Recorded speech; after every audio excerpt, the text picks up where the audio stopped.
Assalamualaikum warahmatullahi wabarakatuh. Kami dari kelompok 9 ingin menjelaskan motor DC. Oke, langsung saja, ini dia pembahasannya. Pengertian arus listrik DC atau direct current adalah arus listrik yang mengalir secara konsisten dalam satu arah. Contoh sumber tegangan DC ini yaitu ada baterai, motor DC, solar panel, aki, dan lain sebagainya. Selanjutnya ada struktur motor DC, yaitu ada badan mesin. Badan mesin ini berfungsi sebagai tempat mengalirnya flux magnet yang dihasilkan kutub magnet, sehingga harus terbuat dari bahan ferromagnetik. Yang kedua itu ada inti kutub magnet dan belitan penguat magnet. Inti kutub magnet dan belitan penguat magnet ini berfungsi untuk mengalirkan arus listrik agar dapat terjadi proses elektromagnetik. Yang ketiga itu ada sikat-sikat. Sikat-sikat ini berfungsi sebagai jembatan bagi aliran arus jangkar dengan bebas dan juga memegang peran penting untuk terjadinya proses komutasi. Yang keempat itu ada komutator. Komutator ini berfungsi sebagai penyearah arah mekanik yang akan dipakai bersama-sama dengan sikat. Yang kelima ada jangkar. Jangkar ini dibuat dari bahan ferromagnetik dengan maksud agar kumparan jangkar terletak dalam daerah yang induksi magnet besar. Yang terakhir itu ada belitan jangkar. Belitan jangkar ini merupakan bagian yang terpenting pada mesin arus arah berfungsi untuk tempat timbulnya tenaga putar motor. Karakteristik jalannya motor DC. Pada dasarnya, motor DC merupakan suatu transducer yang mengubah energi listrik menjadi energi mekanik. Proses konversi ini terjadi melalui medan magnet. Ketika arus atau I melalui sebuah konduktor akan menghasilkan garis-garis gaya magnet atau flux B. Arah dari flux bergantung pada arah arus yang mengalir atau di mana terjadi perbedaan potensial tegangan.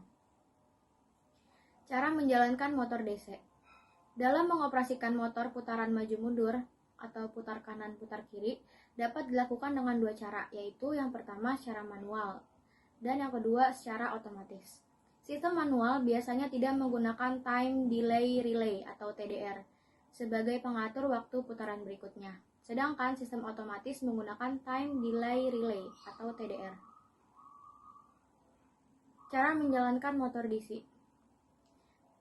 Cara menjalankan motor DC menggunakan driver L298N yaitu dengan memberikan inputan sesuai dengan kebutuhan. Yaitu inputan ada seperti di gambar, ada 5 volt dan 12 volt. Lalu berikan jumper di output 1 dan output 2. Dan yang terakhir sambungkan ke motor DC. Selanjutnya struktur motor stepper.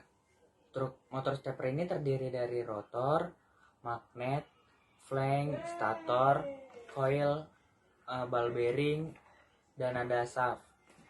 Nah, saya akan menjelaskan ini cara penggunaannya.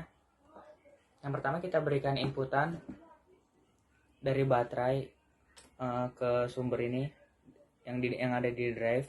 Lalu kita ambil menggunakan jumper dari positifnya untuk kaki inputan ini ya. Nih jadinya gini. Kalau dia nyala berarti tandanya bekerja. Nyala ya. Oke. Selanjutnya saya akan mencoba menggerakkan ini si motor steppernya ini. Awalnya dari sini ya.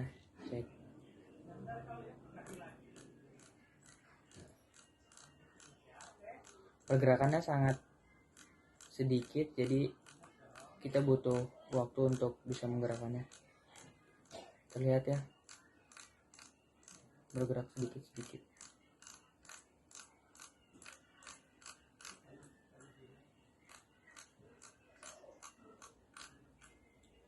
Oke, baik. Berarti motor stepper ini sudah bisa dikatakan bekerja.